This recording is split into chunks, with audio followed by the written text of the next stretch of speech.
జీవితంలో మీరు గెలవాలంటే దేవుడికి భయపడాలి. దేవుడు గుర్తొచ్చేయాలి. ఎదుటివాడు పరస రోడ్డున పడిపోయింది, దేవుడు గుర్తు రావాలి, పిలిచి పరసిచ్చేయి. అమ్మాయి కనబడింది, దేవుడు గుర్తు రావాలి. నా తల్లి, నా చెల్లి, నా భార్య, నన్ను కన్నది, నేను ముఖద్వారం, నేను ఈ ప్రపంచాన్ని చూడడానికి వచ్చింది ఆ ద్వారంలోనే, అన్ని గుర్తు రావాలి. తప్పు చేయకుండా నీ మనస్సు నువ్వు నీ చేతుల్లో ఉండాలి. నీ జీవితం నీ చేతుల్లో ఉంది. పాపము చేసి పాపాత్ముడు అవుతున్నావు. పాపం చేయకపోతే పాపం లేనివాడివి.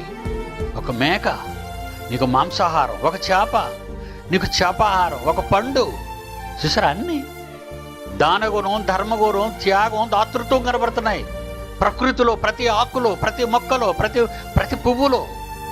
మరి నీవు వాటన్నిటికంటే శ్రేష్ఠుడివే. కంట్రోల్ చేసుకోవా? Control your mind.